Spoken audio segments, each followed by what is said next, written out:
പ്രാർത്ഥിക്കുവാൻ അങ്ങ് നടന്നതുപോൽ നടന്നിടുവാൻ അങ്ങ് സ്നേഹിച്ച പോൽ സ്നേഹിച്ചിടാൻ അങ്ങ് നിങ്ങൾക്കെല്ലാവർക്കും കർത്താവായ യേശുക്രിസ്തുവിന്റെ നിസ്തുല്യ നാമത്തിൽ എന്റെയും എന്റെ കുടുംബത്തിന്റെയും സ്നേഹവന്ദനം. ദൈവകൃപയാൽ ഇന്നു മുതൽ 4 ദിവസങ്ങൾ ഇവിടെ നടക്കുന്ന ആത്മീയ സംഗമത്തിൽ ദൈവവചനം ശുശ്രൂഷിക്കുവാൻ ഞാൻ കർത്താവിൽ ആഗ്രഹിക്കുന്നു. ഇത് ഒരു സാധാരണ മീറ്റിംഗ് ആയിട്ടാരും കരുതരുത്. ദൈവത്തിന്റെ ദാസന്മാരെന്നെ ക്ഷണിച്ചു. ഞാൻ ഇവിടെ വന്നിരിക്കുന്ന ദൈവിക നിയോഗത്താലാണ്. ഇന്ന് ലോകത്തിൽ 194 രാജ്യങ്ങളുണ്ട്. നാം ഉൾപ്പെടെ 650 കോടി ജനസംഖ്യയുണ്ട്. ഈ 194 രാജ്യങ്ങളിലും വസിക്കുന്ന ചെറിയവരും വലിയവരുമായ 650 കോടി ജനത്തിനും പ്രത്യക്ഷമായോ പരോക്ഷമായോ സംഭവിക്കുവാൻ പോകുന്ന ചില സുപ്രധാന സംഭവങ്ങളെ കുറിച്ച് സംസാരിക്കുവാനും അതിനെ വിശകലനം ചെയ്യുവാനും തിരുവെഴുത്തുകളുടെ വെളിച്ചത്തിൽ തെളിയിക്കുവാനും കർത്താവിൽ ഞാൻ ആഗ്രഹിക്കുന്നു. കരങ്ങളെ ഉയർത്തി കർത്താവിനെ സ്തുതിക്കാം. ദൈവമക്കളുടെ പ്രാർത്ഥന ആവശ്യമാണ്. പത്രോസിന്റെ 1-ാം ലേഖനം 4-ാം അധ്യായം 7-ാം വാക്യം നമുക്കൊന്ന് നോക്കാം. പത്രോസിന്റെ 1-ാം ലേഖനം 4-ാം അധ്യായം 7-ാം വാക്യം. എന്നാൽ എല്ലാറ്റിന്റെയും അവസാനം സമീപിച്ചിരിക്കുന്നു. ആകയാൽ പ്രാർത്ഥനയ്ക്ക് സുബോധമുള്ളവരും നിർമ്മതരുമായിരിപ്പീൻ. എല്ലാറ്റിന്റെയും അവസാനം സമീപിച്ചിരിക്കുന്നു. വളരെ ഗൗരവമുള്ളൊരു വിഷയമാണ് എനിക്ക് സംസാരിക്കുവാൻ ദൈവത്തിന്റെ ആത്മാവിനെ ഏൽപ്പിച്ചിരിക്കുന്നത്. അതിങ്ങനെ 1 മണിക്കൂർ കൊണ്ട് പറഞ്ഞു തീർക്കുകയല്ല. വളരെ ലളിതമായും തെളിവുകൾ സഹിതവും നിങ്ങളുടെ മുൻപാകെ വെക്കുവാൻ ഞാൻ ആഗ്രഹിക്കുന്നു. കാരണം പല ആളുകൾക്കും അറിയാൻ മേലെ ലോകത്തിൽ എന്താ സംഭവിക്കുവാൻ പോകുന്നതെന്ന്. തിരുവചനം നന്നായി പഠിച്ചിട്ടുള്ള ചിലർക്ക് പോലും അതിന്റെ സീരിയസ്നെസ് അഥവാ ഗൗരവം അറിയുവാൻ സാധിക്കുന്നില്ല. എന്നാൽ ഞാനും നിങ്ങളെപ്പോലെ ഈ കോട്ടയം ജില്ലക്കാരനാണ്. നമുക്കൊന്നിച്ച് അത് ചിന്തിക്കുവാൻ ഈ ദിവസങ്ങളിൽ കർത്താവ് സഹായിക്കട്ടെ. എല്ലാറ്റിന്റെയും അവസാനം സമീപിച്ചിരിക്കുന്നു. ലോകത്തിൽ മനുഷ്യന്റെ ചരിത്രത്തിന് നിഗമനങ്ങൾ ഏറെയുണ്ട്. എന്നാൽ മനുഷ്യന്റെ സംസ്കാരത്തിന്റെയും തുടിപ്പുകളുടെയും ലഭ്യമായ തെളിവുകൾ 6000 വർഷത്തത് മാത്രമേ ഉള്ളൂ. അതിനു മുൻപുള്ള നിഗമനങ്ങൾ കിടക്കുമ്പോൾ മനുഷ്യന്റെ സംസ്കാരം, വളർച്ച, കൃഷി, ജീവിത രീതി ഇതിനെക്കുറിച്ച് ലഭിച്ചിരിക്കുന്ന തെളിവുകൾ 6000 വർഷത്തത് മാത്രം.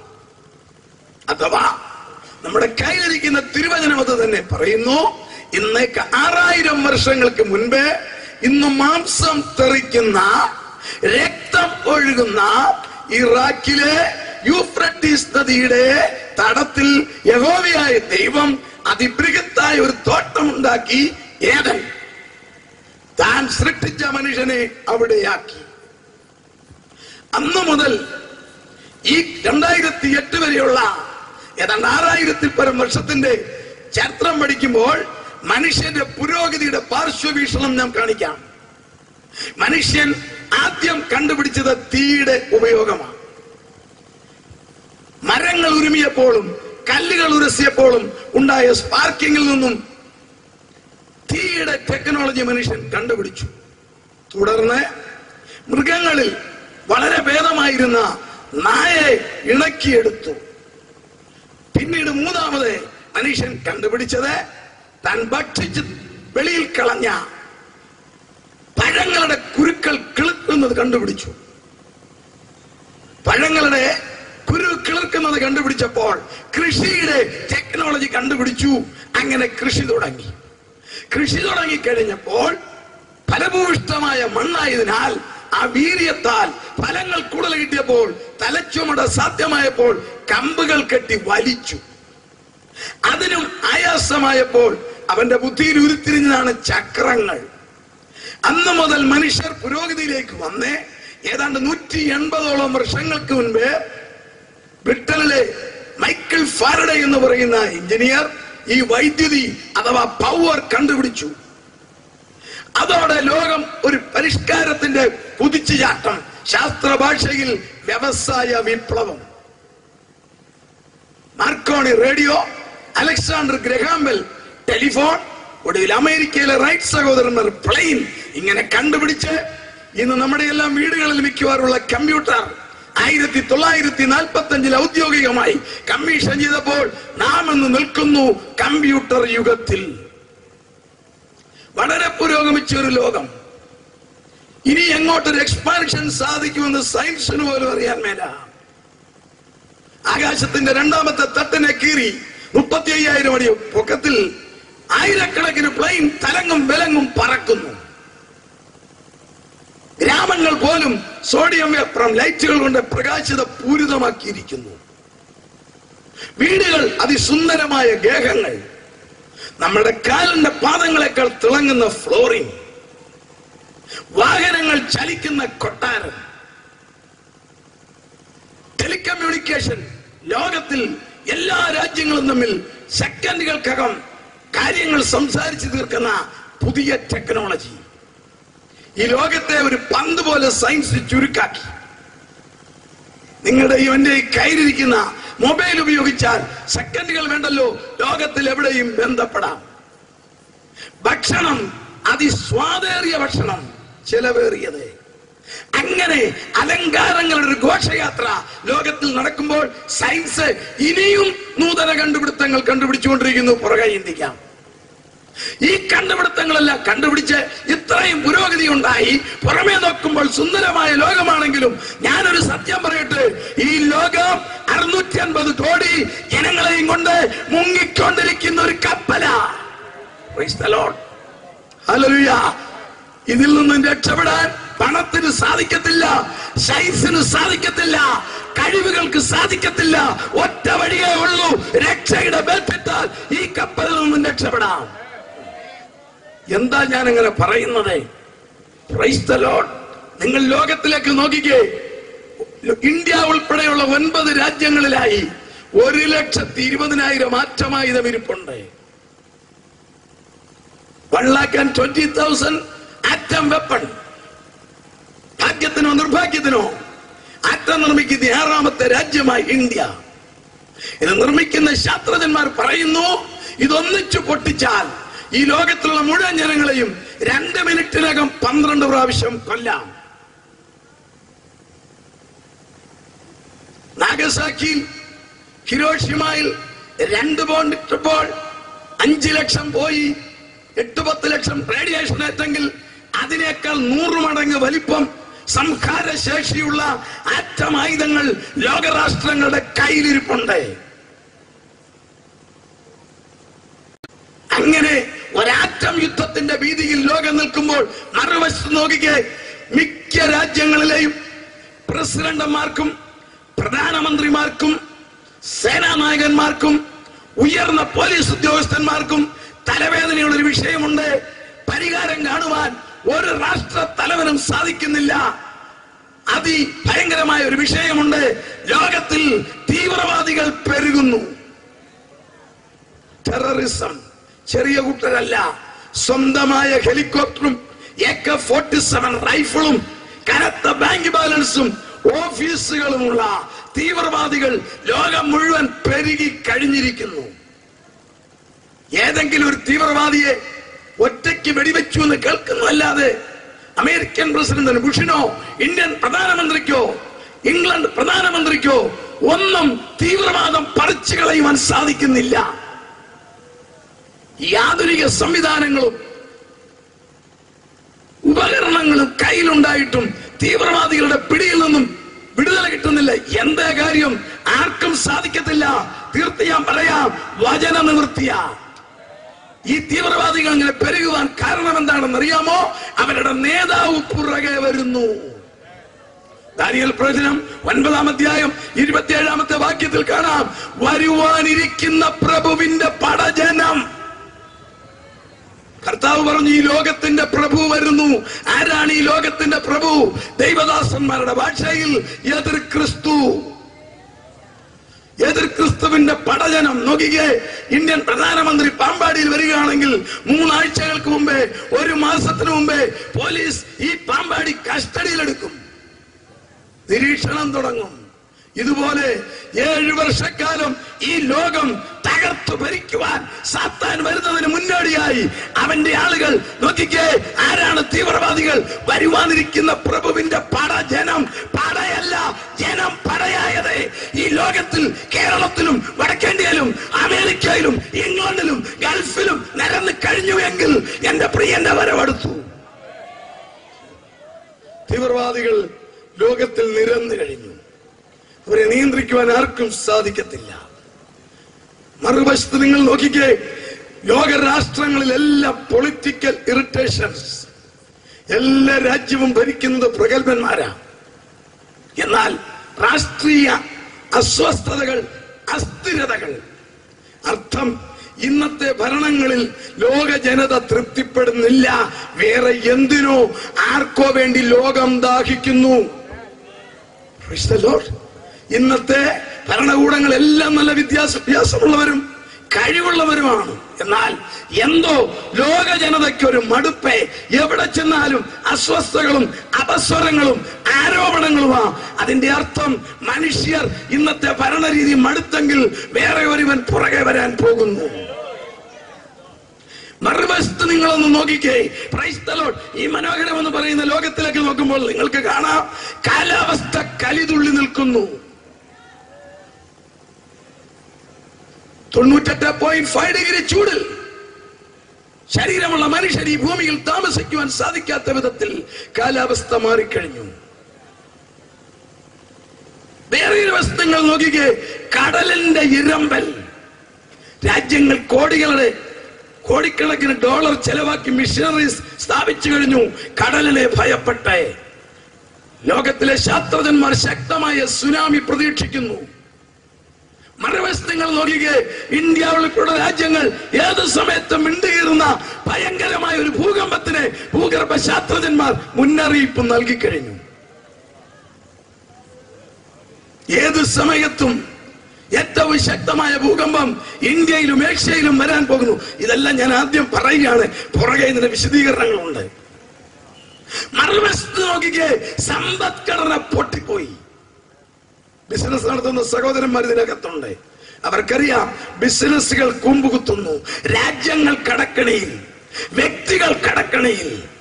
എക്കണോമിക്കൽ ക്രൈസിസ്, സമ്പദ്ഘടനയുടെ തകർച്ച വ്യക്തികളെ, ബിസിനസ്സുകാരെ, കുടുംബങ്ങളെ, ഗവൺമെന്റിനെ വരെ ബാധിച്ചു കഴിഞ്ഞു.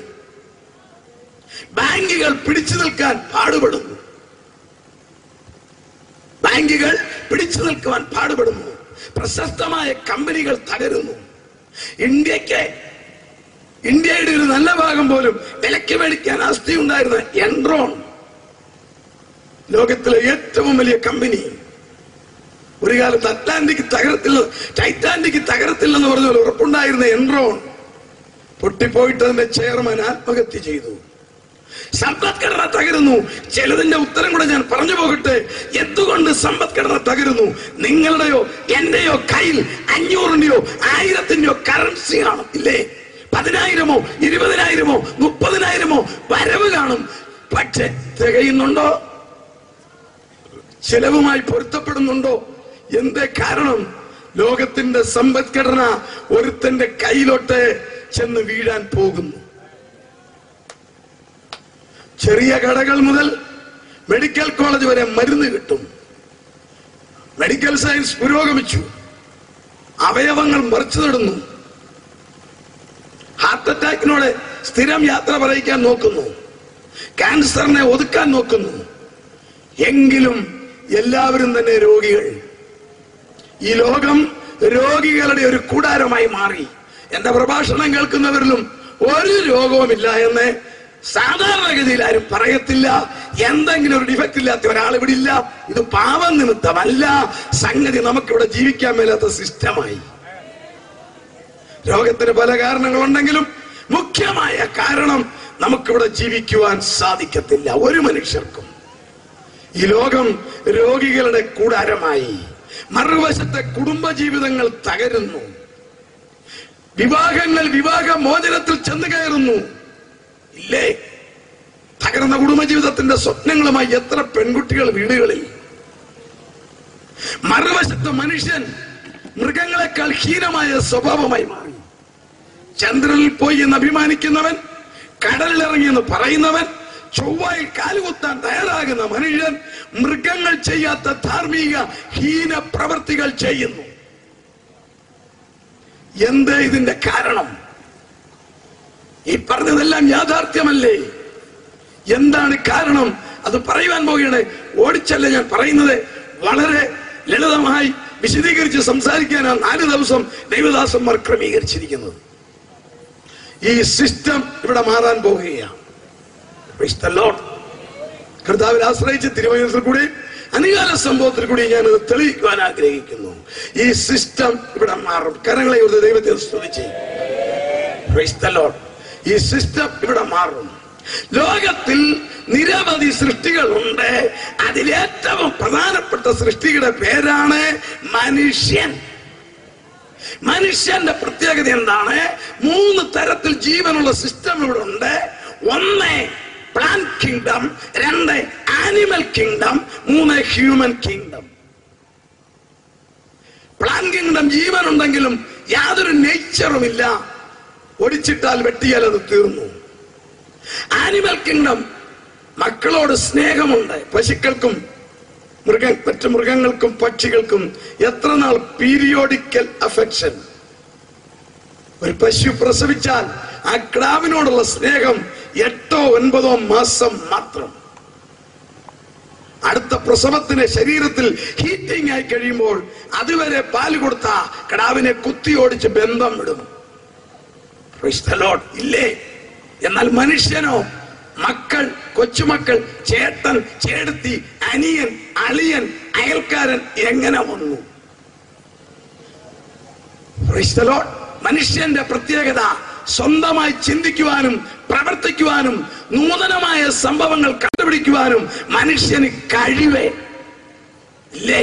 6000 വർഷം മുൻപും കാക്ക തെക്കും വടക്കും കിഴക്കും പടിഞ്ഞാറ് ചുള്ളിക്കമ്പ് വെച്ച് വീട് വെച്ചു. പക്ഷെ മനുഷ്യനോ 50 വർഷം മുമ്പുള്ള വീട് പൊളിച്ചു കളഞ്ഞ് വേറെ വീട് ഇല്ലേ? 6000 വർഷം മുമ്പ് കാക്ക വെച്ച കൂട് തന്നെയാ ഇന്നും പാമ്പാടി വെക്കുന്നത്. 5000 വർഷം മുമ്പ് പശു തിന്ന് അതേ പുല്ലാമ ഇന്നും പശു തില്ലുന്നത്. നമ്മളോ 50 വർഷമുള്ള ഭക്ഷണമാണോ? നമ്മുടെ ഭക്ഷണം പോലും മാറിയില്ലേ? എങ്ങനെ വന്നു? നമുക്ക് ബുദ്ധിയുണ്ട്, ഹല്ലേലൂയ, കഴിവുണ്ട്. ഇത് എവിടുന്ന് കിട്ടി? കരങ്ങളെ കൊടുത്ത് സ്തുതിച്ചേ. മനുഷ്യന്റെ പ്രത്യേകത എന്താ? ഒരു കാലത്ത് ഒരു കൂട്ടർ ചിന്തിച്ചു ഇത് വേറെ ഏതിന്റെയോ മരത്തേലിരുന്നതിന്റെ സന്തതിയാണ്. എന്നാൽ അവരുടെ പിൻഗാമികൾ പറയുന്നു അല്ല, ഇതിന്റെ പുറകിൽ ഒരു പവർ ഉണ്ടെന്ന്. ഹല്ലേലൂയ. ആ പിൻഗാമികൾ പറയുന്നു എന്റെയും നിങ്ങളുടെയും ജീവന്റെയും ജനനത്തിന്റെയും മരണത്തിന്റെയും ജീവിതത്തിന്റെയും പുറകിൽ ഒരു കൺട്രോളിംഗ് പവർ ഉണ്ട്. കരങ്ങളെ കുറിച്ച് സ്തുതിച്ചാട്ട്. ഇത് ആത്മീയ മീറ്റിംഗ് ആണ്. നിങ്ങളുടെ എന്റെയും ഇടത്തെ നെഞ്ചിന്റെ ഈ സൈഡിലിരിക്കുന്ന ചെറിയ അവയവം ഹാർട്ട്, അതില്ലാത്തവരാരും ഇതിനകത്തില്ല. 4 അറ, മുകളിൽ 2 അറ. അതിന് ഡോക്ടേഴ്സ് ഇട്ടിരിക്കുന്ന പേരാ ആർട്രിയ. അടിയിൽ 2 അറ, അതിന്റെ പേരാ വെൻട്രിക്കിൾ. മുകളിൽ അഴുക്ക് രക്തം വരും, താഴോട്ട് കൊടുക്കും, താഴെ ക്ലീൻ ചെയ്യും, ശരീരത്തിൽ വിടുന്നു, നമ്മൾ ജീവിക്കുന്നു. എന്നാൽ ശാസ്ത്രം അതിശയിക്കുന്നു. എന്റെയും നിങ്ങളുടെയും വലത്തെ മേളിലത്തെ അറയുടെ വലത്തെ അറയിൽ മുകളിലത്തെ 2 അറ ആർട്രിയ, മുകളിലത്തെ വലത്തെ ആർട്രിയയുടെ സൈഡിൽ ഒരവയവം ഇരിപ്പുണ്ട്. അതിന്റെ പേര് സൈനസ് നോയിഡ്. ആ അവയവത്തിൽ വൈദ്യുതി ആന്തോലനം ഉണ്ടാകുന്നു, അഥവാ കറണ്ട് ഉണ്ടാകുന്നു. അതിന്റെ ഫലമാണ് നാഡിയിടിപ്പ്. ഒരു ദിവസം 1,800,000 പ്രാവശ്യം എന്റെയും നിങ്ങളുടെയും നാഡി ഇടിക്കുന്നു. ഈ വൈദ്യുതി ആന്തോലനം എങ്ങനെ ഉണ്ടായി? നമ്മുടെ വീടുകളിലൊക്കെ പ്രകാശിപ്പിക്ക് തരുന്ന ഇലക്ട്രിസിറ്റി ബോർഡ് നമുക്കറിയാം മുഖ്യമായി നൽകുന്നത് ഇടുക്കിയിലെ ജലവൈദ്യുത പദ്ധതിയിൽ നിന്നാണല്ലോ. റേഡിയോ ട്യൂൺ ചെയ്യുമ്പോൾ നിങ്ങൾ കേൾക്കുന്നില്ലേ? 6 മണി മുതൽ 9 മണി വരെ ഒരു ലൈറ്റ് ഓഫാക്ക്. ദേവി ഇത് മിക്സി വർക്ക് ചെയ്യാതെ പവർ കട്ട് വരും. പേപ്പറുകാരെഴുതും, ഇനി 38 ദിവസത്തേക്കുള്ള വെള്ളമേ ഉള്ള അവിടെ. കേരളം ഇരുട്ടിലേക്ക് പോകുന്നു. ഇടുക്കിയിൽ ജലനിരപ്പ് കുറയുന്നു. ഇടുക്കിയിൽ ജലനിരപ്പ് കുറയുമ്പോൾ KSE ബോർഡിനെ ഇടിപ്പ് കൂടും. ഈ 3.25 കോടി ജനത്തിനെ വെട്ടം കാണിക്കണം. അവിടെ വെള്ളനിരപ്പ് കുറഞ്ഞാൽ അവിടെ ഇല്ലെങ്കിൽ റണിയുണ്ടെന്ന് കടം മേടിക്കണം. അവർ തന്നില്ലെങ്കിൽ അറ്റകൈ കായംകുളത്ത് കരി കത്തിക്കണം. എന്നാൽ എന്റെയും നിങ്ങളുടെയും ഹാർട്ടിന്റെ ഈ സൈഡിലെ സൈനസ്നോയിഡിൽ വെള്ളച്ചാട്ടവും വേണ്ട, വെള്ളക്കെട്ടും വേണ്ട, റണിയുണ്ടയും വേണ്ട, കായംകുളവും വേണ്ട. ഇവിടെ എങ്ങനെ വൈദ്യുതി ഉണ്ടാകുന്നു? എപ്പം തുടങ്ങിയ പരിപാടിയാണെന്നറിയാമോ? എന്റെ അമ്മയുടെ ഉദരത്തിൽ ഞാൻ ഉരുവായി 4 ആഴ്ച കഴിഞ്ഞപ്പം തുടങ്ങിയ പരിപാടി ഈ 69 വയസ്സായിട്ടും നിന്നിട്ടില്ല. അപ്രകാരം തന്നെ നിങ്ങൾക്കും. അതുകൊണ്ടാണ് ഹൃദയം ഇടിക്കുന്നത്. അപ്പൊ ഇത് എവിടുന്ന് വന്നു? സയൻസിനറിയാൻ മേല. ദൈവദാസന്മാരോട് അവർ പറയും, യഹോവയായ ദൈവം നിലത്തെ പൊടിയിൽ നിന്നും മനുഷ്യനെ സൃഷ്ടിച്ച് അവന്റെ മൂക്കിൽ ജീവശ്വാസമൂതിയപ്പോൾ മനുഷ്യൻ ജീവനുള്ള ദേഹിയായി. 1-ാം മനുഷ്യനായ ആദത്തിന്റെ മൂക്കിൽ യഹോവയായ ദൈവം ഊതിയ ഊത്തിന്റെ ശക്തി ഈ ലോകത്തിൽ ജീവിച്ചതും ജീവിച്ചുകൊണ്ടിരിക്കുന്നതും ഇനി ജീവിക്കുവാൻ പോകുന്നതുമായ സകല മനുഷ്യരുടെ ഹൃദയത്തിൽ വൈദ്യുതി ആന്തോലനം.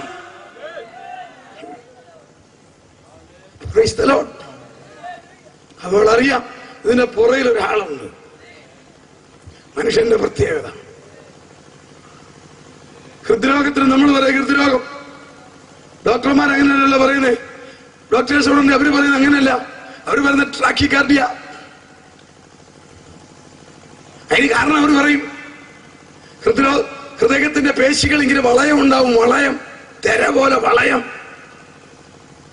അതാണ് ഹൃദ്രോഗം. അതിന് അവരിട്ടിരിക്കുന്ന പേര് വെൻട്രിക്കിൾ ട്രാക്കികാർഡിയ. എന്നാൽ സകല കാർഡിയോളജിസ്റ്റും സകല ഹൃദ്രോഗ വിദഗ്ധരും ഒരുപോലെ ഉത്തരം കിട്ടാതെ മേലോട്ട് നോക്കുന്ന ഒരു വിഷയമുണ്ട്. ഏത് മനുഷ്യനും പ്രായം വേണ്ട, ഒന്നും വേണ്ട, ഏത് വയസ്സിലും ഒരു രോഗവുമില്ലെങ്കിലും ഏറ്റവും നല്ല ആരോഗ്യമുള്ള ഹാർട്ടാണെങ്കിലും ഏത് നിമിഷവും നിന്നു പോകാം. ഇന്നലെ ഒരു വാർത്ത കേട്ടു. ഡൽഹിയിൽ ഒരു പെൺകുട്ടി 10 വയസ്സേ ഉള്ളൂ, മരിച്ചു നിന്ന നിപ്പിൽ. നിന്ന നിപ്പിൽ ഒരു രോഗമില്ലാതെ ആളുകൾ മരിക്കുന്നു. ഡോക്ടർമാരുടെ ഭാഷയിൽ പറയാൻ പേര് വെൻട്രിക്കിൾ ഫിബ്രിലേഷൻ. കാരണം അവർക്കറിയാൻ മേല. നിന്ന നിപ്പിൽ ആളുകൾ മരിക്കും. പത്രക്കാരനൊരു പേരിടും, കുന്നുംപുറത്തെ കുഞ്ഞപ്പൻ കുഴഞ്ഞു കിടന്നു. Price the Lord. ഡോക്ടർമാർ പറയുന്നതാ വെൻട്രിക്കിൾ ഫിബ്രിലേഷൻ. അതായത് യാതൊരു കാരണവുമില്ലാതെ നിന്ന നിപ്പിൽ ഹൃദയം നിൽക്കുന്നു. അവരതിന്റെ കാരണം അറിയുന്നില്ലെങ്കിലും ആത്മാവിൽ ദൈവദാസന്മാർ പറയും കാരണം എന്താന്ന്. 90-ാം സങ്കീർത്തനത്തിലുണ്ട്, മനുഷ്യപുത്രന്മാരെ മടങ്ങി വരുവീൻ. സൃഷ്ടിച്ചവൻ പറയാം നീ ഇങ്ങ് പോരാൻ. നീ കോട്ടയത്തും പാമ്പാടി നിന്നത് മതി, ഇങ്ങ് പോരാൻ പറയുമ്പം ഡോക്ടർമാർ പറയും വെൻട്രിക്കിൾ ഫിബ്രിലേഷൻ. അങ്ങനെ മൂക്കിൽ ജീവശ്വാസം ഊതി സകല മനുഷ്യരിലും വൈദ്യുതി ആന്തോലനം ഉണ്ടാക്കി 1,800,000 പ്രാവശ്യം ഹാർട്ടടിപ്പിച്ച് ദൈവം ഈ മനുഷ്യനെ ഭൂമിയിൽ എല്ലാ കാലത്തും വെച്ചതിനൊരു ഉദ്ദേശമുണ്ട്. ഇങ്ങനെ തീരാനല്ല. 7 ഉദ്ദേശമുണ്ട്. 2 ഉദ്ദേശം ഉൽപ്പത്തി 1:27 സന്താന പുഷ്ടിയുള്ളവരായി പെറ്റുപെരുകി ഭൂമിയിൽ വാഴുക. കുടുംബവർദ്ധനവേ, സന്താന പുഷ്ടിയുള്ളവരായി പെറ്റുപെരുകി ഭൂമിയിൽ വാഴുക. ഞാൻ പറയുന്നൊക്കെ ശ്രദ്ധിക്കണം. ഇത് മുഴുവൻ സയൻസ് തിരുത്തുമ്പോൾ ഈ ലോകം തീരാൻ പോകുന്ന മനസ്സിലാക്കിക്കണം. ദൈവത്തിന്റെ പ്ലാൻ സന്താന പുഷ്ടിയുള്ളവരായി മക്കൾ ഗർഭധാരണത്തോടെ പ്രസവിച്ചു വളരുക. 2 ഭൂമിയിൽ വാഴുക. ജീവിക്കാനല്ല, ഇവിടെ വാഴാനാ മനുഷ്യനോട് പറഞ്ഞിരിക്കുന്നത്. ഈ ഭൂമിയെ മനുഷ്യന്റെ കയ്യിൽ തന്നിരിക്കുക. സ്വർഗം യഹോവയുടെ സ്വർഗം. 115-ാം സങ്കീർത്തനം 16-ാമത്തെ വാക്യം. ഭൂമിയെ അവൻ മനുഷ്യർക്ക് കൊടുത്തിരിക്കുന്നു. ദൈവത്തിന്റെ അനുഗ്രഹമാ വാഴാൻ. ആദം പാപം ചെയ്ത് മനുഷ്യവർഗം പാപത്തിലായിട്ടും ആ അനുഗ്രഹത്തിന്റെ ബാക്കിപത്രമായി ഇന്നും ഈ മനുഷ്യന്റെ ഈ കണ്ടുപിടുത്തങ്ങൾ 210 ടൺ വെയിറ്റുള്ള തിമിംഗലത്തെ ഒറ്റ കമ്പിയിൽ കുത്തി നിർത്തുന്നതും ചന്ദ്രനിൽ പോയതും ഹിലാരിയും ടെൻസിങ്ങും എവറസ്റ്റിൽ കയറിയതും ആഴക്കടലിൽ ഇറങ്ങുന്നതും സകല മൃഗങ്ങളെയും മരിക്കുന്നതും ദൈവത്തിന്റെ അനുഗ്രഹമാണ്. ഈ റോഡേ പോകുന്ന ആനയുടെ തൂക്കം നിങ്ങൾക്കറിയാമോ? പ്രായപൂർത്തിയായ നാട്ടാനയുടെ കൊമ്പനാനയുടെ തൂക്കം 6000 കിലോ. 6 ടൺ കൊണ്ടു നടക്കുന്ന പുള്ളിയുടെ തൂക്കം കേൾക്കണോ? 40 കിലോ. അത് പല രോഗങ്ങളും കാണും അല്ലേ? ഈ 40 കിലോ 6000 തിരിയിടാന്ന് പറയുമ്പോൾ തിരിയുന്നത് തടി കൊണ്ടല്ല, എന്റെ ദൈവത്തിന്റെ അനുഗ്രഹം. ഒന്നാമത്തെ ദൈവത്തിന്റെ ഉദ്ദേശം കുടുംബവർദ്ധനവേ. 2 ഭൂമിയിൽ വാഴുക. 3 ദൈവത്തെ റെപ്രസെന്റ് ചെയ്യാനാ. ദൈവത്തിന്റെ സ്ഥാനാപതികളായി ഇവിടെ ജീവിക്കണം. എങ്ങനെ? ദൈവത്തെ സ്തുതിക്കണം. Price the Lord. സംസാര ഭാഷയുള്ള മനുഷ്യൻ ദൈവത്തെ സ്തുതിക്കണം. 3, 4 ഹല്ലേലൂയ. ദൈവത്തിന്റെ സ്വഭാവം ഭൂമിയിൽ പകരണം. തമ്മിൽ സ്നേഹിക്കണം. 5 ദൈവത്തിന് ഇടപെടുന്നത് മനുഷ്യനോട് ഇടപെടത്തുള്ളൂ. മൃഗങ്ങളോട് ദൈവം ഡീൽ ചെയ്യത്തില്ല, മരങ്ങളോട് ഡീൽ ചെയ്യത്തില്ല. അതാത് കാലങ്ങളിൽ ദൂതന്മാർ സ്വർഗത്തിലാ, ഭൂമിയിൽ മനുഷ്യരേ ഉള്ളൂ. ദൈവത്തിന് ഭൂമിയിലെ കാര്യങ്ങൾ ഡീൽ ചെയ്യേണ്ടത് മനുഷ്യനോടാ. അതിനാണ് 5ാമത്തെ കാര്യം. 6 സാത്താനോട് പോരാടാൻ. തിന്മയുടെ ശക്തി ഭൂമിയിലുണ്ട്. അതിനോട് പോരാടാൻ എന്റെ ദൈവം പട്ടാളക്കാരെ വെച്ചിട്ടില്ല, പോലീസ് ഉദ്യോഗസ്ഥരെ വെച്ചിട്ടില്ല, ഹല്ലേലൂയ, ദൂതന്മാരെ വെച്ചിട്ടില്ല. മനുഷ്യനോട് പറയുന്നു, പിശാചിനോട് പോരാട്, അതിനുള്ള പവർ തരാം. 7ാമത്തെ ഉദ്ദേശം, ഇവിടുത്തെ ജീവിതം കഴിയുമ്പോൾ തിരിച്ചങ്ങ് ചെല്ലണം. Price the Lord. ഇവിടുത്തെ ജീവിതം കഴിയുമ്പോൾ ഇവിടെ ഈ ഭൗതിക ശരീരം ഈ മണ്ണിനോട് ചേർത്തിട്ട് ഇതിനകത്തെ ആത്മാവ് തിരിച്ച് സ്വർഗത്തിൽ ചെല്ലണം. കാരണം ഇത് ദൈവത്തിന്റെ ഊത്ത. തിരിച്ചങ്ങ് ചെല്ലണം. Price the Lord. കോട്ടയത്ത് നിന്നൊരു സൂപ്പർ ഫാസ്റ്റ് ട്രിവാൻഡ്രത്തിന് പോയാൽ തിരിച്ച് റിട്ടേൺ ബാക്ക്. റെയിൽവേക്കാരുടെ ഭാഷ അപ്പ് ആൻഡ് ഡൗൺ. പോയാൽ തിരിച്ചു വരണം. സൂപ്പർ ഫാസ്റ്റ് പോയിട്ട് തിരിച്ചു വരണമെങ്കിൽ ദൈവത്തിന്റെ ശ്വാസം പിടിച്ച മനുഷ്യനോ തിരിച്ചങ്ങ് ചെല്ലണം. Price the Lord. അങ്ങ് ചെല്ലണം ദൈവത്തിന്റെ അടുത്ത്. ഈ ശരീരം വേറെ ഒരു കൂടാ, ശരീരമല്ല മനുഷ്യൻ. തോമസ് മാമൻ എന്ന് പറയുന്നത് ഈ ശരീരമല്ല. കുഞ്ഞുമാൻ ഭാഷ ശരീരമല്ല, വെറും ഒരു കൂടാ. ഇതിനകത്തിരിക്കുന്നത് ശരീരം. ഇത് ഈ കൂടുണ്ടല്ലോ, ഇതിന് ഗ്യാരണ്ടി അധികമൊന്നും ഉള്ളതല്ല.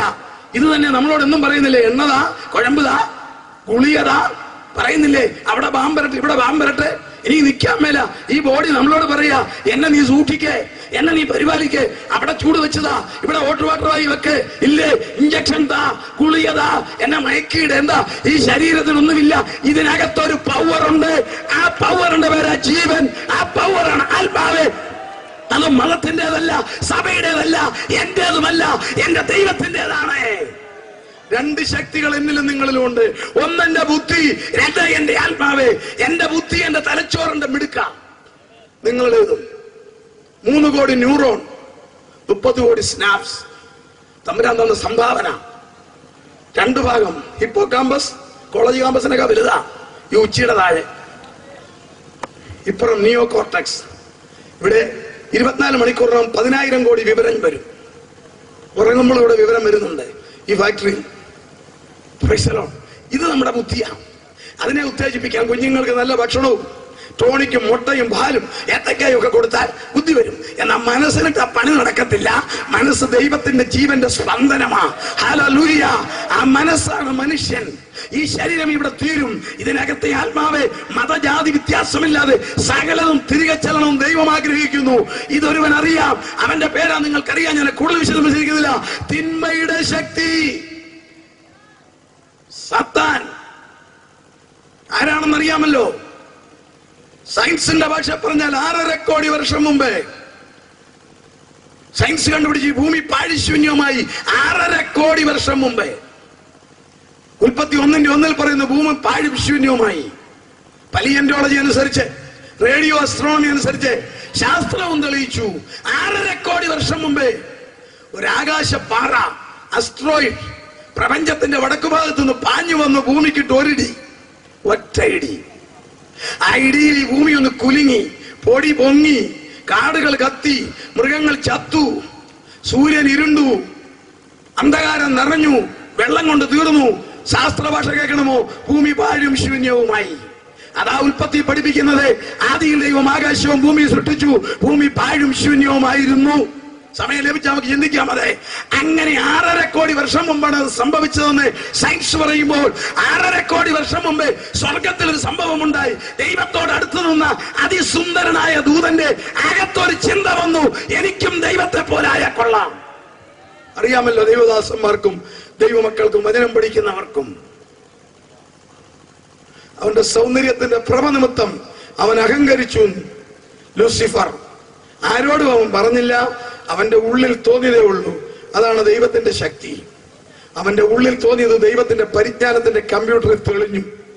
Price the Lord.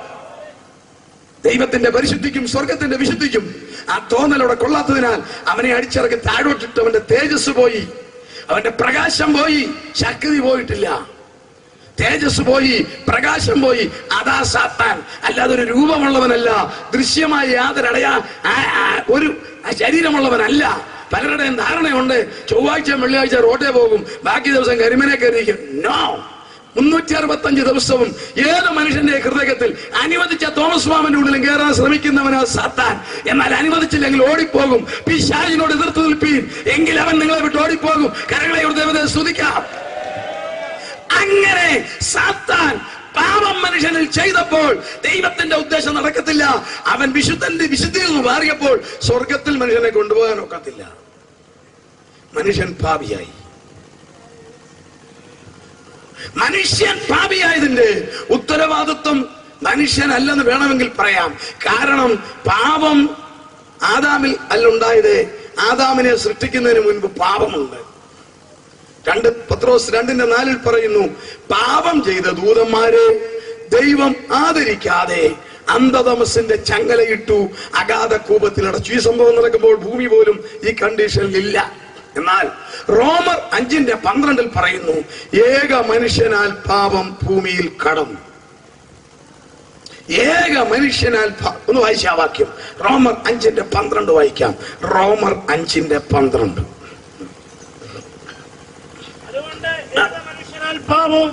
പാപത്താൽ മരണവും ലോകത്തിൽ കടന്നു. ലോകത്തിൽ കടന്നു, പാമ്പാടിയിൽ കടന്നു, കോട്ടയത്ത് കടന്നു. ഏക മനുഷ്യനാൽ, ആദം എന്ന് പറയുന്ന അല്ലെങ്കിൽ ആദാം ഹവ്വമാരിൽ കൂടി പാപം ഭൂമിയിൽ കടന്നു. ദൈവം ഇത് കണ്ടു. ദൈവത്തിന്റെ മാസ്റ്റർ പ്ലാൻ സ്വർഗത്തിൽ കൊണ്ടുപോകാനാ. മനുഷ്യന്റെ ശരീരം ദൈവത്തിന്റെ ഭാഷ പറഞ്ഞാൽ ഒരു നേഴ്സറി പോലാ നമ്മുടെ ജീവിതം. ഒരു നേഴ്സറിയിൽ നമ്മൾ നടുന്ന തൈകൾ പോളിത്തീൻ കവറിലല്ലേ നടുന്നത്. പ്രായമായി കഴിയുമ്പോൾ പുരയിടത്തിൽ ട്രാൻസ്പ്ലാന്റ് ചെയ്യുമ്പോൾ ആദ്യം ചെയ്യുന്ന ബ്ലേഡ് കൊണ്ട് ഇത് വെട്ടിക്കളയും, പോളിത്തീൻ കവർ. ഇതുപോലെ ഈ ശരീരം ഒരു കൂടാ, ഒരു കവറാ. ഇത് മേളിൽ കൊണ്ടുപോകാനൊക്കത്തില്ല. ഇത് ഈ ഭൂമിക്ക് വേണ്ടി മാത്രമുള്ളതാ. ഇത് ഡിസൈൻ ചെയ്തിരിക്കുന്നത് ഈ ഭൂമിക്ക് വേണ്ടിയാ. അതുകൊണ്ടാണ് ഈ 60 ഡിഗ്രിയിൽ ഈ മൂക്കെ മേലോട്ട് വെക്കാത്തത്. Price the Lord. നേരെ ശ്വസിക്കാതെ പൊടിയെ കുടഞ്ഞിട്ട് ശ്വസിക്കാൻ ആ മൂക്ക് ഇങ്ങനെ ലംബമായി നടക്കുന്ന ജീവികളിൽ തലമുടിയുള്ളത് മനുഷ്യർക്ക് മാത്രമേ ഉള്ളൂ. കാരണം സൂര്യപ്രകാശം കള്ളലടിക്കാതിരിക്കാൻ തലമുടിക്ക് കട്ടി.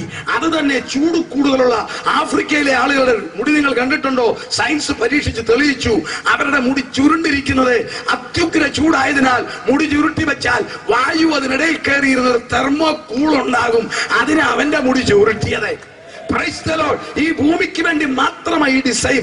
എന്റെ 2 കണ്ണിൽ ഒന്ന് പുറകെ വെച്ചിരുന്നെങ്കിൽ എനിക്ക് നടക്കാനൊക്കത്തില്ല. അതുകൊണ്ട് 2 കണ്ണും ഇവിടെ വെച്ചിരിക്കുന്നത്. ഓരോ അവയവവും 18 മടക്കുകൾ ഈ കൈകൾക്ക് വെച്ചിരിക്കുന്നത്.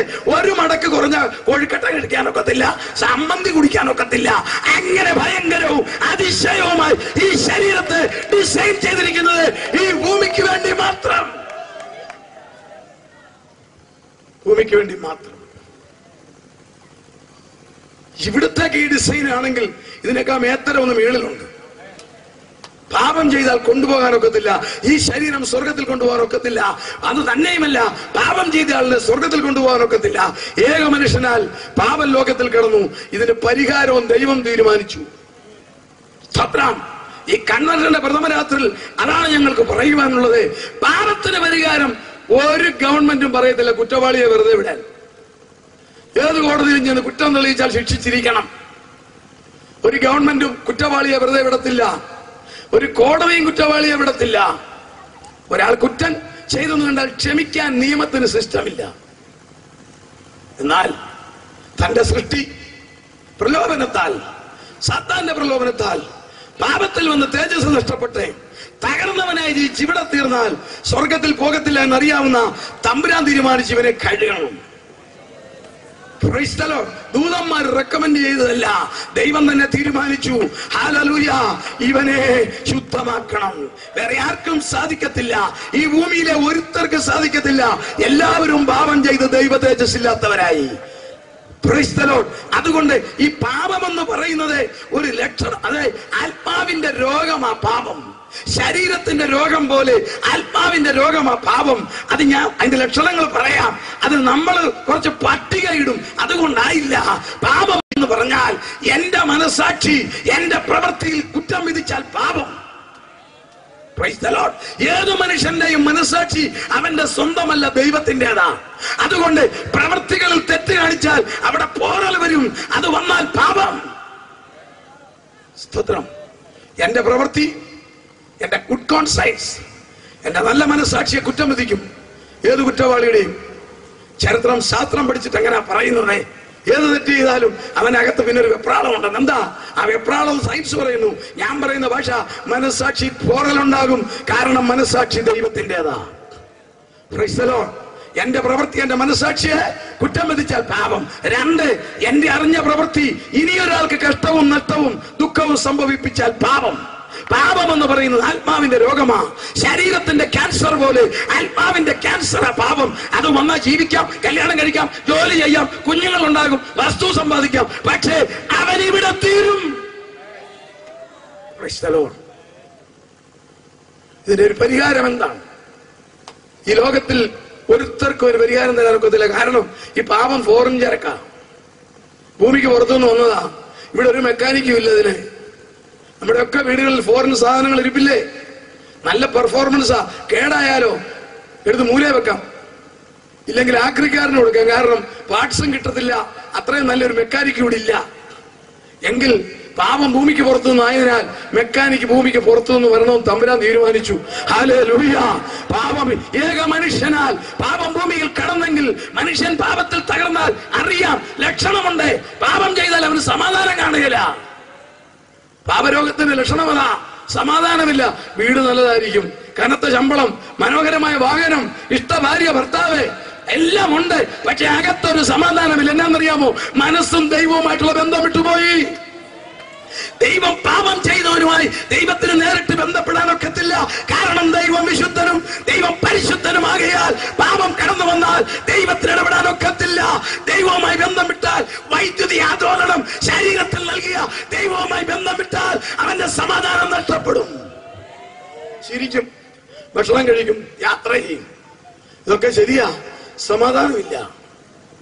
കാരണം എന്താണെന്നറിയാമോ? പാപം ദൈവവുമായിട്ടുള്ള ബന്ധം വിട്ടു. മുറ പോലെ പ്രാർത്ഥിക്കും, മുറ പോലെ കാര്യങ്ങൾ ചെയ്യും, സൽക്കർമ്മങ്ങൾ ചെയ്യും, എന്നിട്ടും ഒരു സ്വസ്ഥതയില്ല. ഞാൻ ആ വിഷയത്തിലേക്ക് കൂടുതൽ പോകുന്നില്ല. സാത്താൻ ഒത്തിരി മറുമരുന്നൊക്കെ തരും തൽക്കാലത്തേക്ക്. പൊട്ടുപൊടി മരുന്ന്, അവിടെ പോ ഇവിടെ പോ, അത് ചെയ്തേ, അത് അവൻ പറഞ്ഞു തരുന്നതാ. ഇവൻ ചൊവ്വാകാതിരിക്കാൻ. സമാധാനമില്ല. 2, ജീവിതത്തിൽ ഒരു മുന്നേറ്റവുമില്ല. ജീവിതത്തിൽ മുന്നേറ്റമില്ലെങ്കിൽ സുഹൃത്ത് ശ്രദ്ധിക്കണം. കാരണം എന്റെ ദൈവം അങ്ങനല്ല വെച്ചിരിക്കുന്നത്. നമ്മളെ അനുഗ്രഹിക്കപ്പെടുവാനാ, ഭൂമിയിൽ വാഴാനാ പറയുന്നത്. സമാധാനത്തോടെ ജീവിക്കാനായിട്ടാണ്. നിന്നെ ഞാൻ ഐശ്വര്യമായി അനുഗ്രഹിക്കാവുന്നേ. തമ്പുരാന്റെ വാഗ്ദത്തം ഉണ്ടെങ്കിൽ പിന്നെ എന്തേ മുന്നേറ്റമില്ല? ബിസിനസ് പരാജയം, കൃഷി പരാജയം, കുടുംബജീവിതം പരാജയം, പഠിത്തം പരാജയം, ജോലി പരാജയം, എവരിതിങ് ഈസ് ഇൻ ഫെയിലിയർ. കുടുംബജീവിതം പരാജയം, ക്രൈസ്തവ ജീവിതം പരാജയം, സഭാജീവിതം പരാജയം. കാര്യം പറയാം, യഹോവ വീട് പണിയുന്നില്ലെങ്കിൽ പണിയുന്നവർ വൃഥാ അധ്വാനിക്കുന്നു. യഹോവ പട്ടണം കാക്കാതിരുന്നാൽ കാവൽക്കാരൻ ജാഗരിക്കുന്നു. പരാജയമുണ്ടോ? സമാധാനമില്ലേ? 3ാമത്തെ ലക്ഷണം, സ്നേഹം കുറയും. സ്നേഹം കുറയും. പാപം ഹൃദയത്തിൽ മനസ്സിൽ കിടന്നാൽ വക്രതകളാ ചിന്തിക്കുന്നത്. സ്തോത്രം. നിരവധി ലക്ഷണം കൊണ്ടുപിടിക്കുന്നവരെല്ലാവരും നിന്റെ ദൈവമക്കളാ. കൂടുതൽ ഞാനിവിടെ കയറുന്നില്ല. ഇതിന് പരിഹാരം ഭൂമിക്ക് പുറത്തുനിന്ന് വന്നതാ. മെക്കാനിക്ക് ഇങ്ങോട്ട് വന്നതാ യേശു ക്രിസ്തു. Price the Lord. അതെ, ദൈവം തന്നെ ഇറങ്ങി വന്നതാ. വേറെ ഒരുത്തരും വന്നതല്ല. ചില ആളുകൾക്കെങ്കിലും ഒരു ചിന്തയുണ്ട്, ക്രിസ്തു പുത്രൻ, ദൈവം പിതാവ്. അതൊക്കെ ശരിയാ, അത് നമുക്ക് മനസ്സിലാക്കുന്ന ഭാഷയാ. എന്നാൽ എബ്രായ ലേഖനം പഠിപ്പിക്കുന്നു, അവനവന്റെ തേജസ്സിന്റെ പ്രഭയും തത്വത്തിന്റെ മുദ്രയും സകലതും തന്റെ ശക്തിയുള്ള വചനത്താൽ വഹിക്കുന്നവനുമാകെ കൊണ്ട് പാപങ്ങൾക്ക് പരിഹാരമുണ്ടാക്കി. ദൈവം തന്നെയാ. എന്താ ദൈവം ഇങ്ങോട്ട് വരാതെ യേശു ആയത്? ചിന്തിച്ചിട്ടുണ്ടോ സുഹൃത്തുക്കളെ? ദൈവത്തിന് ദൈവം എന്നും പറഞ്ഞ് ഇവിടെ വരാനൊക്കത്തില്ല. Price the Lord. അവൻ ഉണ്ടാകട്ടെ എന്ന് കൽപ്പിച്ചപ്പം എന്തെല്ലാം ഉണ്ടായി? കണ്ടുപിടിച്ചത് മാത്രം പറയാം, ഇനിയും കണ്ടുപിടിക്കാൻ കിടക്കുന്നു. ഉണ്ടാകട്ടെ എന്ന് നമ്മുടെ ദൈവം, വല്ലവരുടെ ദൈവമല്ല, നമ്മുടെ ദൈവം. കരങ്ങളെ കുറിച്ചും ദൈവത്തെ സ്തുതിച്ചേ.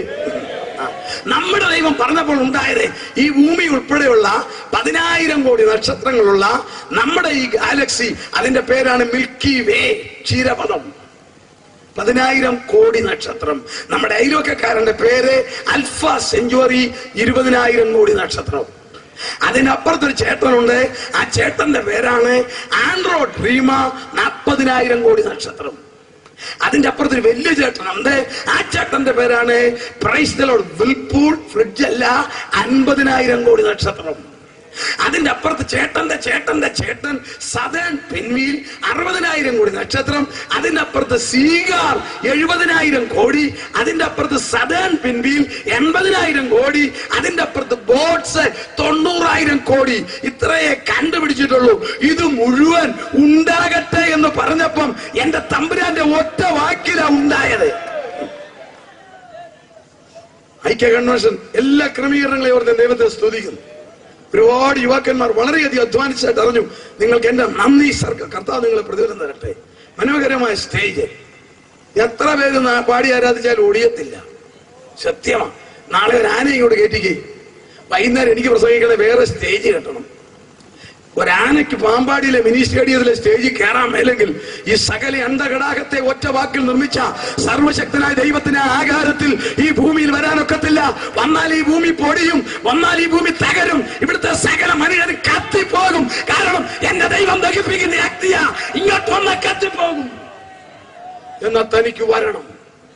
തന്റെ സൃഷ്ടി തകരുന്നു, നിത്യത നഷ്ടപ്പെടുന്നു, സമാധാനം പോകുന്നു, കുടുംബജീവിതം തകരുന്നു. തനിക്ക് വരണം. അതിനാ മക്കൾ ജഡരക്തങ്ങളോട് കൂടിയവരാകെ കൊണ്ട് അവൻ ജഡമെടുത്തതിന്റെ പേരാ യേശു. യഹോവയായ ദൈവം തന്നെ, രണ്ടാം ദൈവമല്ല, നമ്മുടെ ദൈവം തന്നെയാ യേശു തമ്പുരാൻ. പക്ഷെ പ്രത്യേകതയുണ്ട്. പുരുഷന്റെ ഇഷ്ടത്താലല്ല, വചനം ജഡമായി തീർന്നു. അവന്റെ പുത്രനായ ക്രിസ്തുവിന്റെ രക്തം സകല പാപം പൊക്കി നമ്മെ ശുദ്ധീകരിക്കും. അറിയാമല്ലോ. ഹല്ലേലൂയ. പാപം കിടക്കുന്നത് എവിടെയാണെന്നറിയാമോ? രക്തത്തിലാ. അതിനെ അത് കഴുകുന്ന എല്ലേലല്ല, തലമുടിയിലല്ല. പാപം കിടക്കുന്ന രക്തത്തിലാ. ഹോസ്പിറ്റലിൽ ചെന്നാലും പരിശോധിക്കുന്ന തൊലിയല്ല, രക്തമാണ്. ഇല്ലേ? പേപ്പർ എടുത്ത് നോക്കി കുറ്റകൃത്യം ചെയ്യുന്നവരുടെ പ്രായം കണ്ടിട്ടുണ്ടോ? ബിലോ 30 എല്ലാം. 75-ന് മേളിൽ ഒരു കുറ്റകൃത്യവും ഇല്ല. എഴുന്നേറ്റ് ചൊവ്വ കയ്യിൽ മുറുക്കി കൊടുക്കാൻ പറ്റില്ല. പിന്നല്ലേ പാപം ചെയ്യുന്നേ? ഹല്ലേലൂയ. കാരണം ആ ബ്ലഡ് വളരെ സ്ലോ ആയി, കഴിക്കാൻ പോലും മേല. അപ്പോൾ രക്തം, ചെറുപ്പക്കാർ പറയത്തില്ലേ എന്റെ ചോര തിളയ്ക്കുന്നെന്ന്. ഹല്ലേലൂയ. Praise the lord. രക്തത്തിനകത്ത് പാപം കിടക്കുന്നതിനാൽ ആ രക്തം ക്ലീൻ ചെയ്യുവാൻ ലോകത്തിലെ ഒരു രക്തവും ഇല്ലാത്തതിനാൽ എന്റെ പ്രിയൻ ക്രൂശിൽ കയറി മരിച്ചപ്പോൾ ആ ക്രൂശിലെ രക്തം കൊണ്ട് എന്റെയും നിങ്ങളുടെയും പാപം സൗജന്യമായി. എനിക്ക് വളരെ സന്തോഷമുള്ള കാര്യം നിങ്ങൾ പറയാണ്. 1998, ഇന്നേക്ക് 10 വർഷങ്ങൾക്കുണ്ട്, നമ്മുടെ കോട്ടയം പട്ടണത്തിനടുത്ത് ഞാൻ കർത്താവിന്റെ വരവിനെ കുറിച്ച് ക്ലാസ് എടുക്കുമ്പോൾ അഭ്യസ്തവിദ്യരായ കുട്ടികളാണ് ക്ലാസ് എടുക്കുന്ന. Medium English. ഈ ഇരിക്കുന്ന ഒരു വിഭാഗത്തിലും പെടാത്ത ഒരു ചെറുപ്പക്കാരൻ എന്നോട് വളരെ ബഹുമാനത്തോടെ ചോദിച്ചൊരു ചോദ്യം ഞാൻ ചോദിച്ചോട്ടെ. ഞാൻ മനസ്സിലായിട്ടുള്ള തീർച്ചയായിട്ടും ചോദിക്കാം. ഞാൻ അദ്ദേഹനോട് പറഞ്ഞു, സാറേ ഇംഗ്ലീഷിലാ പറഞ്ഞ, മലയാളത്തിൽ പറയുക. സാറിന്റെ ക്ലാസ് ഞാൻ 4 മാസമായിട്ട് കേൾക്കുന്നു. സാർ യേശുവിന്റെ രക്തത്തെക്കുറിച്ചും യേശുവിന്റെ വരവിനെ കുറിച്ചും പ്രസംഗിക്കുന്നു. ഞാൻ സമ്മതിക്കുന്നു. നിങ്ങൾ പറയുന്ന ബൈബിളിൽ ഞാൻ ഒരെണ്ണം മേടിച്ചു വായിച്ചതെല്ലാം സത്യമാണ്. യേശു ജനിച്ചത് പരമാർത്ഥം. ഞാൻ വായിച്ചു. യേശു മരിച്ചു, അടക്കി, ഉയർത്തു, സ്വർഗാരോഹണം ചെയ്തു. സാറ് പറയുന്ന ഈ തലമുറ വരുന്നത്, ഇത് ഞാൻ വിശ്വസിക്കുന്നു. എന്റെ സംശയം, യേശു എന്നാ മരിച്ചത്? ഞാൻ പറഞ്ഞ ലഭ്യമായ കണക്കനുസരിച്ച് AD 30 ഏപ്രിൽ മാസം. സാർ എന്റെ സംശയം, ഞാൻ MSc കെമിസ്ട്രി എടുത്ത് പഠിക്കുന്ന ഒരു വിദ്യാർത്ഥിയാ കോട്ടയത്ത്. MSc എടുത്തോണ്ടിരിക്കുക ഞാൻ. കെമിസ്ട്രി എന്റെ സബ്ജക്ട്. ഞാൻ പഠിച്ച സയൻസ് എന്നോട് പറയുന്നു, മനുഷ്യന്റെ ശരീരത്തിൽ നിന്ന് രക്തം വെളിയിൽ വന്നാൽ 2 മിനിറ്റിനുള്ളിൽ ജീവിച്ചിരിക്കത്തില്ലേ, ഫ്രീസറിൽ വെക്കണം. 2 മിനിറ്റ് കഴിയുമ്പോൾ HB പോകും, വൈറ്റ് കോർപ്പസൽസ് ചത്തുപോകും. അത് അഴുക്കായി കൃമിയാകും. 2 മിനിറ്റ് ഇരിക്കത്തില്ല. സാറ് പറയുന്നു യേശു ക്രൂശിൽ മരിച്ചത് 1730 1960 വർഷം കഴിഞ്ഞില്ലേ സാറേ? എന്റെ കെമിസ്ട്രി അനുസരിച്ച് 2 മിനിറ്റിക്കുള്ളിൽ രക്തം വെളിയിലിരിക്കത്തില്ല എങ്കിൽ യേശുവിന്റെ രക്തം ചോദിച്ചത് 1960 വർഷം മുമ്പാ. മാത്രമാണോ അവിടെ ഒരു തുള്ളി ചോര കിടപ്പുണ്ടോ? മഴ എത്ര പെയ്തു, കാറ്റെത്ര അടിച്ചു, പുല്ലെത്ര കിളുത്തു, അവിടെ എങ്ങാനും രക്തമുണ്ടോ? പിന്നെ യേശുവിന്റെ രക്തത്തിന് ഇന്നെന്നാ പ്രസക്തി? ഇതാ ചോദ്യം. അല്ലാതെ നോഹയുടെ അളിയനാരാൻ തിരക്കുന്നതല്ല. ഇതിന് ഉത്തരം പറയുകയാണെങ്കിൽ അറിവ് പോലെ കൃപ വേണം. Price the Lord. സ്റ്റേജിൽ നിന്നുകൊണ്ട് പ്രാർത്ഥിച്ച്, കർത്താവേ ഈ ഞങ്ങളിൽ ഒന്നും പെടാത്ത ഈ സഹോദരൻ ഉത്തരം നീ പറ. കർത്താവ് പറഞ്ഞനുസരിച്ച് ഞാൻ ആ മകനെ മുന്നോട്ട് വിളിച്ചു. ഇനി വരാൻ പറഞ്ഞു കം ഫോർവേഡ്. കൈ കിടക്കുന്ന വാച്ച് മേടിച്ചു. മോനെ ഇത് ഇവിടുന്ന് മേടിച്ചു, എറണാകുളം MG റോഡിൽ നിന്ന് മേടിച്ചതാ, നല്ല കമ്പനിയുടെ ഒരു വാച്ചാ. ഞാൻ ചോദിച്ചു ഇതിന് ഗ്യാരണ്ടി ഉണ്ടോ? ഉണ്ട്. 10 വർഷത്തേക്ക് എന്ത് വന്നാലും ഫ്രീ വേറെ തരും. മോനെ മോന്റെ ബെഡ്റൂമിലെ ഫാൻ എന്തുവാ? അദ്ദേഹം പറഞ്ഞു ക്രോംഡൻ. ഗ്യാരണ്ടി ഉണ്ടോ? എന്റെ സാറേ 15 വർഷത്തേക്ക് ഒന്നും പേടിക്കേണ്ടതാ പറഞ്ഞിരിക്കുന്നത്, എന്നാ വന്നാലും തിരിച്ചിടും. മോനെ നിങ്ങളുടെ വീട്ടിലെ ഫ്രിഡ്ജിന്റെ സ്റ്റെബിലൈസർ എന്തുവാ? വീഗാർഡ്. അതിന് ഗ്യാരണ്ടി ഉണ്ടോ? 7 വർഷം. ഒരു കുഴപ്പമില്ല. എന്റെ മോനെ ബോംബെ നിർമ്മിച്ച വാച്ചിന് 10 വർഷവും ഈ ക്രോംഡം ഫാനിന്റെ ബെയറിങ്ങിന് 15 വർഷവും എറണാകുളത്തെ ഫ്രിഡ്ജ് ഈ വീഗാർഡ് സ്റ്റെബിലൈസറിന് എറണാകുളംകാരന് 7 വർഷവും ഗ്യാരണ്ടി തരാൻ ശക്തി ഉണ്ടെങ്കിൽ സകലത്തെയും നിർമ്മിച്ച സർവശക്തനായ ദൈവം ജഡമെടുത്ത മനുഷ്യനായ യേശുവിന്റെ രക്തത്തിന്റെ ഗ്യാരണ്ടി ഈ കൃപായുഗ അവസാനം വരെ ഉണ്ടാകും.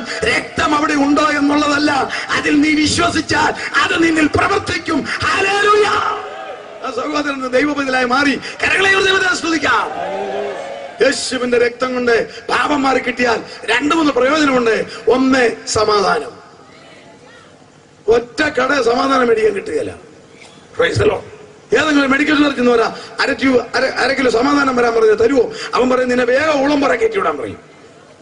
Price the Lord. തീരെ സമാധാനമല്ലേ?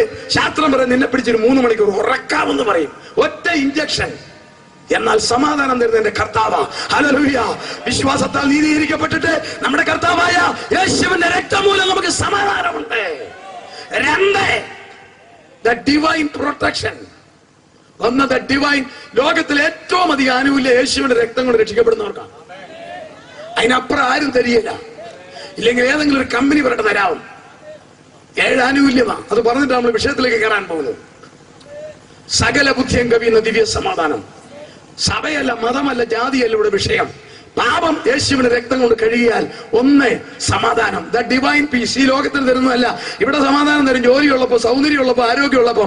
എന്നാൽ എന്റെ കർത്താവ് തരുന്നത് അന്ത്യത്തോളം സമാധാനം. 2 ദ ഡിവൈൻ പ്രൊട്ടക്ഷൻ. നിന്റെ വലത്തുവശത്ത് 1000-ങ്ങളും നിന്റെ വശത്ത് 1000-ങ്ങളും 10,000-ങ്ങളും വീണേക്കാം. എന്നാൽ അവന്റെ വിശ്വാസത നിനക്ക് പരിചയം പലകയുമാ. നീ അഭിഷിക്തനാണോ അഭിഷിക്തയാണോ സാത്താൻ നിന്നെ തൊടത്തില്ല. തൊട്ടാൽ അവർ ഷോക്ക് അടിക്കും.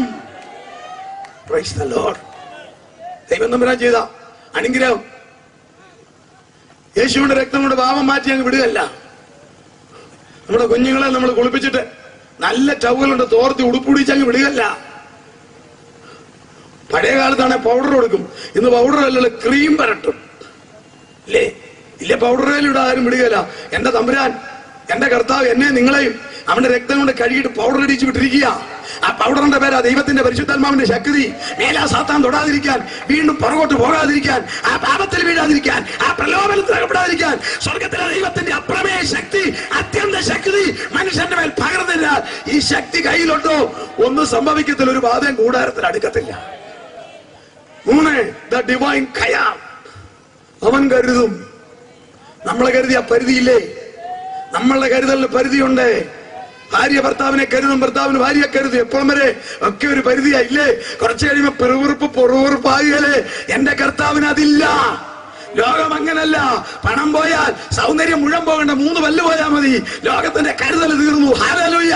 ഈ 3 സൈഡിലെ പല്ല് പോയാൽ മതി, ലോകത്തിന്റെ കരുതൽ തീർന്നു. ഒരല്പം നിറം കുറഞ്ഞാൽ മതി, ലോകത്തിന്റെ കരുതൽ തീർന്നു. എന്റെ കർത്താവിന്റെ കരുതൽ നരയ്ക്കുവോളൂ. ദിവ്യ സമാധാനം, ദിവ്യ സംരക്ഷണം, ദിവ്യ കരുതൽ. 4 നന്മയും കരുണയും. എന്റെ ആയുഷ്കാലത്ത് കുരുമുളക് പറിക്കുമ്പോഴല്ല, 1-ാം തീയതിയല്ല, എന്റെ ആയുഷ്കാലമൊക്കെയും എന്റെ പുറകെ വരും. 5 മക്കളെ അനുഗ്രഹിക്കും.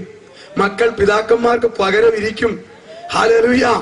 ഞാൻ ഈ വിഷയങ്ങളൊക്കെ തുടർന്നും കൂടെ പറയുമ്പോ നിങ്ങള് ചിലരൊക്കെ പേടിക്കും, എന്നാ ലോകമാണ്. ആദ്യം ഇങ്ങനെ ഇടുക പറഞ്ഞ് മക്കൾ പിതാക്കന്മാർക്ക് പകരം ഇരിക്കും. മുട്ടയിൽ നിന്ന് ആരാധിക്കുന്ന മക്കളുടെ മക്കൾ പോകത്തില്ല, അല്ലാതെല്ലാം പോയി കഴിഞ്ഞു. സ്വർഗത്തിലെ ആത്മീയ അനുഗ്രഹങ്ങളാൽ അനുഗ്രഹിക്കും. സ്വർഗത്തിലെ ആത്മീയ അനുഗ്രഹങ്ങളാൽ അനുഗ്രഹിച്ചു. സ്വർഗത്തിലെ ആത്മീയ അനുഗ്രഹമാൽ നമുക്കുള്ള സ്നേഹം, സന്തോഷം, സമാധാനം, ദീർഘക്ഷമ, ദയ, പരോപകാരം, സൗമ്യത, വിശ്വസത, ഇന്ദ്രിയം, ഇത് തമ്പുരാന്റെ ഫലമാ, ആത്മാവിന്റെ ഫലം. എനിക്ക് ഏഴാമത്തെ ഏറ്റവും ഇഷ്ടം, ഏറ്റവും അനുഗ്രഹം ഏഴാമത്തതാ. കൂടാരമായ നമ്മൾ ഭൗമഭവൻ അഴിഞ്ഞു പോയാൽ കൈപ്പണിയല്ലാത്ത നിത്യഭവനമായ ദൈവത്തിന്റെ ദാനമായ ഒരു മന്ദിരം സ്വർഗത്തിൽ ഉണ്ടാകുമെന്നല്ല, ഉണ്ട്.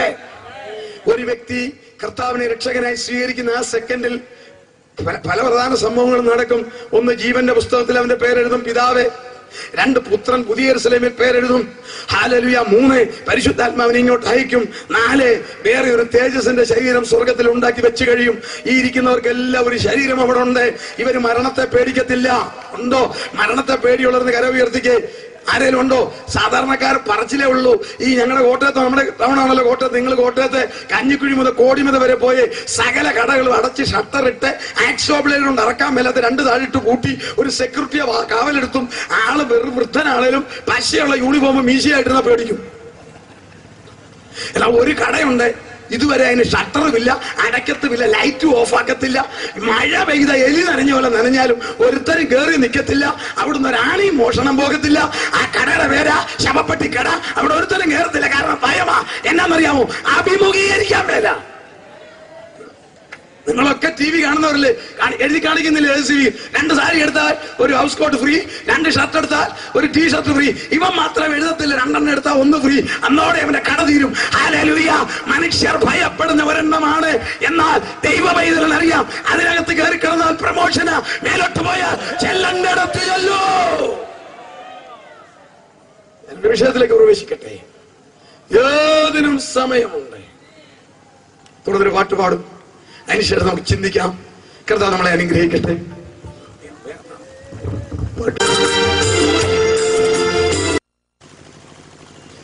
കർത്താവ് നമ്മളെ അനുഗ്രഹിക്കട്ടെ.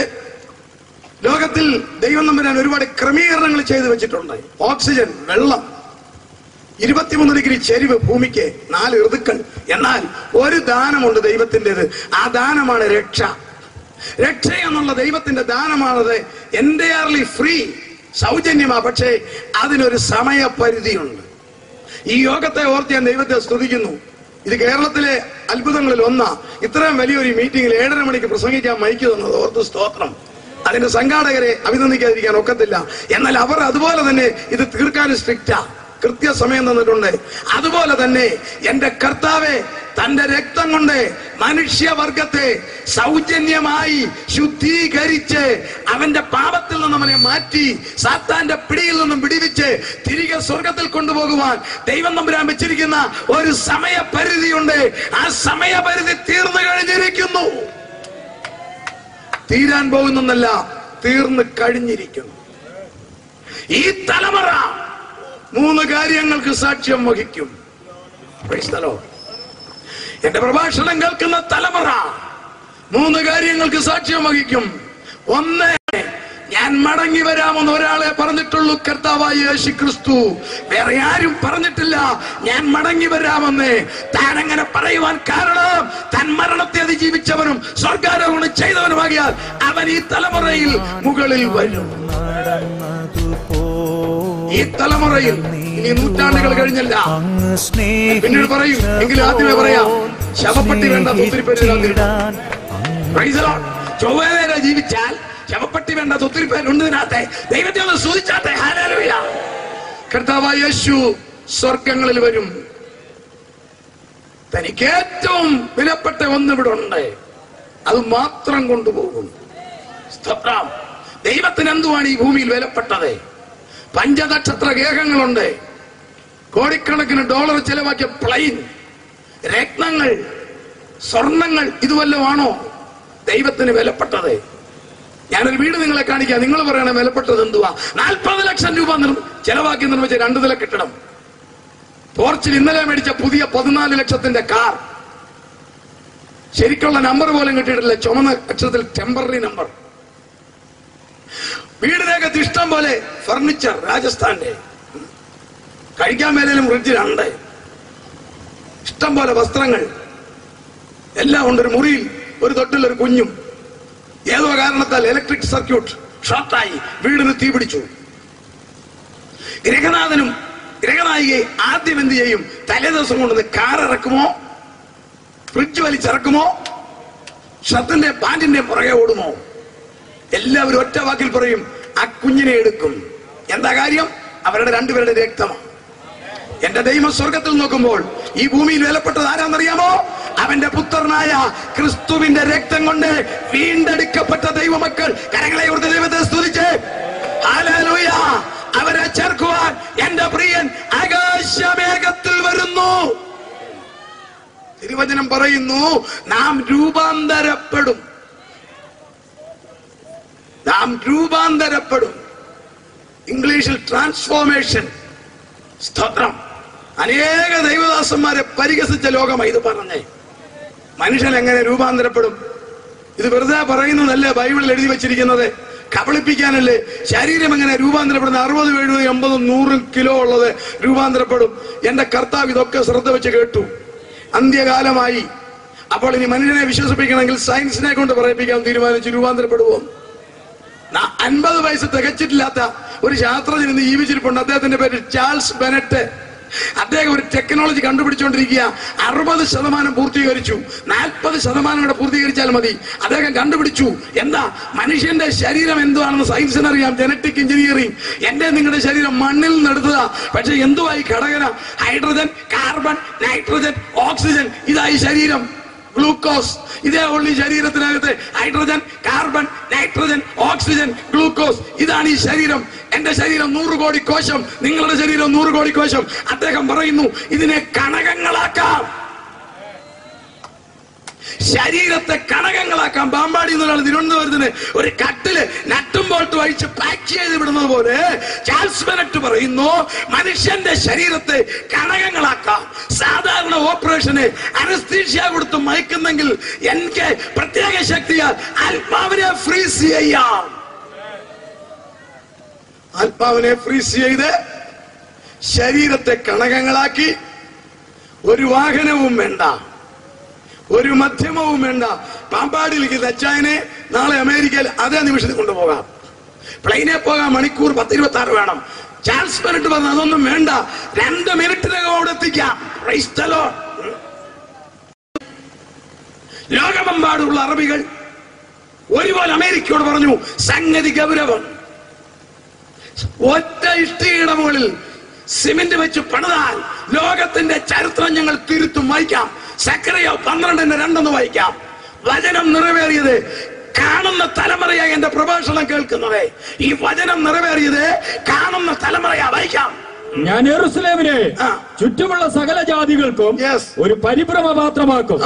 യെരൂശലേമിനെ നിരോധനത്തിങ്കൽ അത് യഹൂദയ്ക്കും വരും. അടുത്ത വാക്യം നോക്കിക്കോ. അന്നാളിൽ ഞാൻ യെരൂശലേമിനെ സകല ജാതികൾക്കും ഭാരമുള്ള കല്ലാക്കി വെക്കും. ഭാരമുള്ള കല്ലായോ? ലോകത്തിലെ ഒരു നല്ല ശതമാനം രാജ്യങ്ങളും നല്ല ശതമാനം ജനങ്ങളും ഒരുപോലെ ബഹളമായി. August September ബഹളമായി. എല്ലാവർക്കും അറിയാം. അമേരിക്ക വിചാരിച്ചാലേ നിർത്താനൊക്കത്തുള്ളൂ. അമേരിക്കയെ കണ്ടമാനം പ്രസ് ചെയ്തു. അമേരിക്ക പിശാചിനും നടുക്കടലിനിടയിലായി. സ്റ്റേറ്റ് സെക്രട്ടറി കൊണ്ടാലിസ റൈസ് നിരവധി പ്രാവശ്യം ജെറുസലേമിൽ പോയി. ഉത്തരമില്ല. ഒടുവിൽ വേറെ പേര് പറഞ്ഞ് 2 മാസങ്ങൾക്ക് മുമ്പേ അമേരിക്കൻ പ്രസിഡന്റ് മിസ്റ്റർ ബുഷ് ഇസ്രായേലിൽ ചെന്നു. തൽക്കാലത്തേക്ക് ഇഷ്ടിയെ മാറ്റാൻ പറഞ്ഞു. ഇഷ്ടിയെ അവർ മാറ്റി. എന്താ ഈ തൽക്കാലം? എന്റെ ഭാഷ ദൈവമക്കൾ എടുക്കപ്പെടുന്ന വരെ. Hallelujah, hallelujah. കരങ്ങളെ ഒന്ന് സ്തുതിച്ചേ. 2650 വർഷം മുമ്പേ സക്കറിയ പ്രവാചകൻ പറഞ്ഞു, അന്ത്യകാലത്ത് യെരൂശലേമിനെ സകല ജാതികൾക്കും ഭാരമുള്ള കല്ലാക്കി വെക്കുമെന്ന് പറഞ്ഞത് സംഭവിച്ച തലമുറ എന്റെ പ്രഭാഷണം കേൾക്കുന്നെങ്കിൽ PLOയുടെ കമ്പ്യൂട്ടറിൽ ഹർക്കോമിൽ കെട്ടുന്നതിന്റെ പ്ലാൻ ഉണ്ടെങ്കിൽ യഹൂദന്മാരല്ലാത്തവർ യെരൂശലേമിനെ പിടിച്ചടക്കുമെങ്കിൽ അതിന് 3.5 വർഷം മുമ്പേ തമ്പുരാന്റെ ക്ലോക്കിലെ സമയത്തെ എന്റെ പ്രിയൻ ആകാശമേഘത്തിൽ വരും. ഒരു കാര്യം കൂടെ പറഞ്ഞ് ഇന്നത്തെ മീറ്റിംഗ് അവസാനിപ്പിക്കാം. വിശദീകരിക്കാൻ സമയം കൂടുതലെടുക്കും. അവിടെ എന്ത് ചെയ്യണമെന്ന് എനിക്കറിയാം. മറ്റൊന്ന് പറയാം, സമയം ലാഭിക്കാൻ. ഇസ്രായേലിനെ സംബന്ധിച്ച് നിരവധി കാര്യങ്ങളുണ്ട്. അതിലൊന്ന് തന്നെ പറഞ്ഞ് അവസാനിപ്പിക്കാൻ ആഗ്രഹിക്കുന്നു. വചനം പഠിക്കുന്നവർക്കറിയാം, ഇന്ന് ഇസ്രായേലിനോടല്ല ദൈവം ഡീൽ ചെയ്യുന്നത്, ലോകത്തിലെ മനുഷ്യരോടാ. ദൈവത്തിന്റെ ദൃഷ്ടിയിൽ ലോകത്തിലെ 650 കോടി ജനവും മൂന്ന് വർഗമേ ഇവിടെ ഉള്ളൂ. ഇവിടെ വേറെ ഒരു കൂട്ടരുമില്ല, ഒരു സഭയുമില്ല. ദൈവത്തിന്റെ ദൃഷ്ടിയിൽ 3 കൂട്ടർ. 1 ഇസ്രായേൽ, 2 ലോക ജനത, 3 അതിൽ നിന്ന് ക്രിസ്തുവിനെ കണ്ടുമുട്ടിയ ദൈവസഭ. അതാ 1 കൊരിന്ത്യർ 10:32 യഹൂദൻ, യവനൻ, ദൈവസഭ. ലോകത്തിലെ എല്ലാ ജനങ്ങളിൽ നിന്നും ക്രിസ്തുവിനെ കണ്ടുമുട്ടിയവരുടെ പേരാ ദൈവസഭ. മറ്റത് യഹൂദൻ.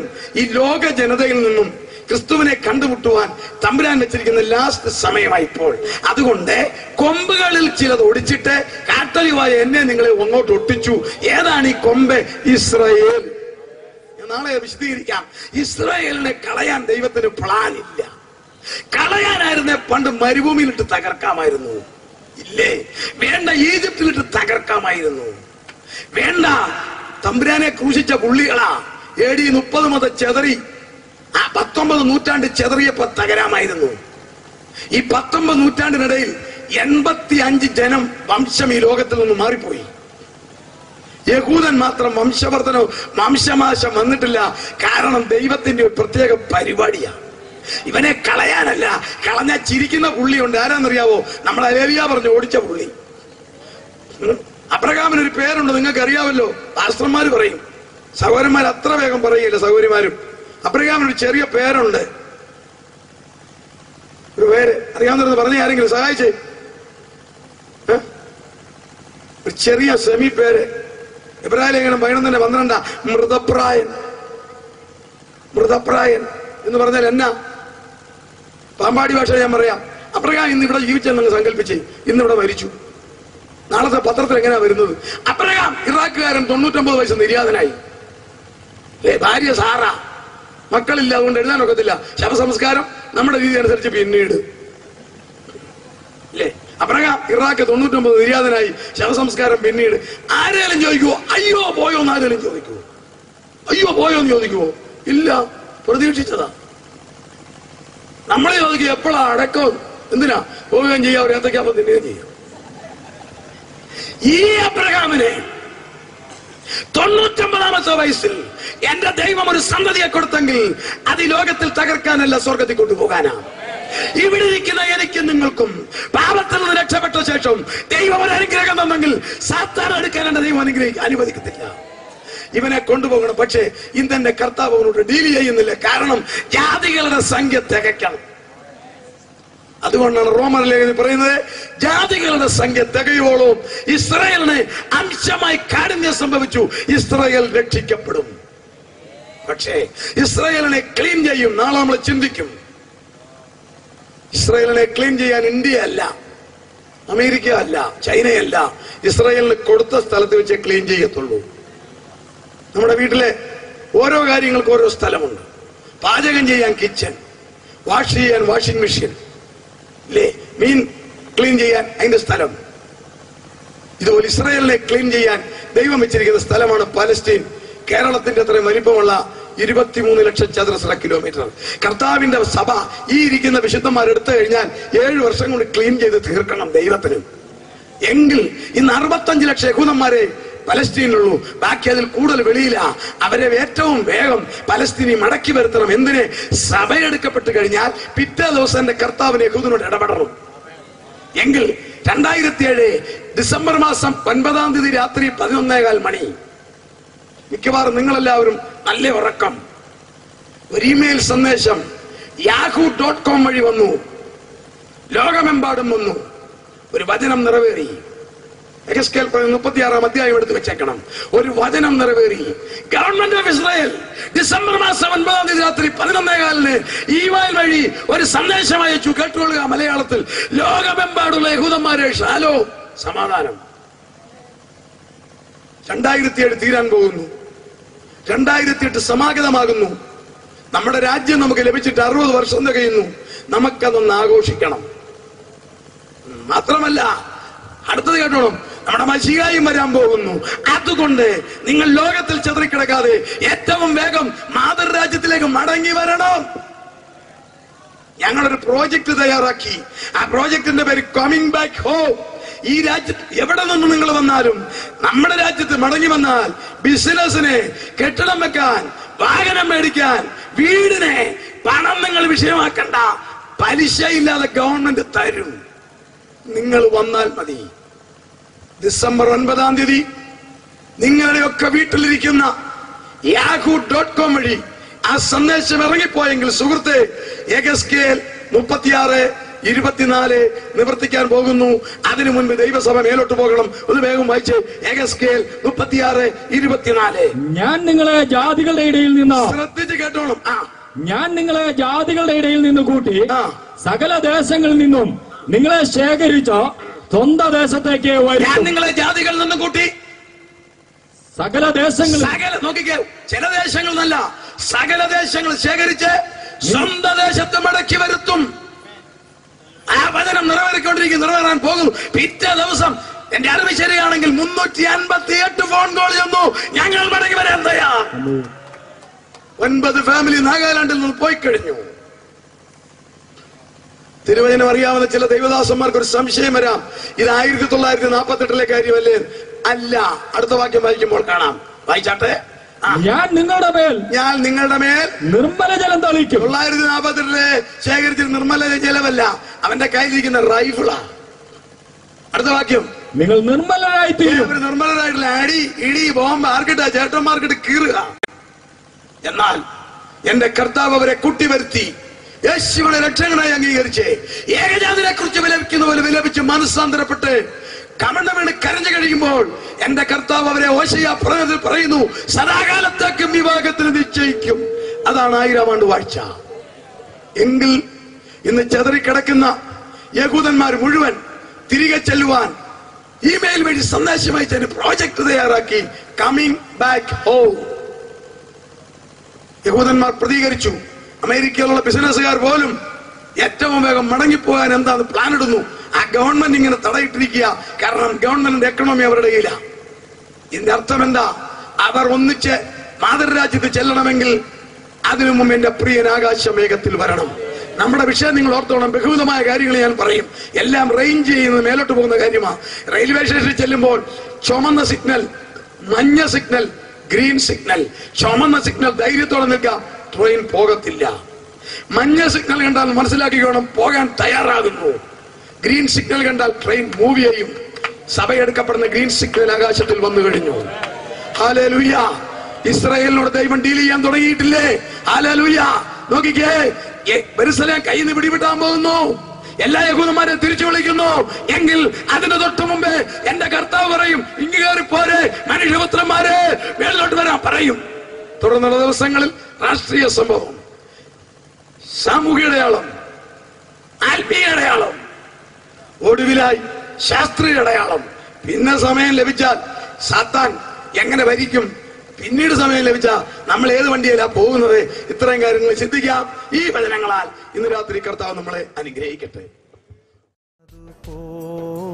നടന്നിടുവാൻ അങ്ങ് സ്നേഹിച്ച പോൽ സ്നേഹിച്ചിടാൻ അങ്ങ് ക്ഷമിച്ചതുപോൽ ക്ഷമിച്ചിടുവാൻ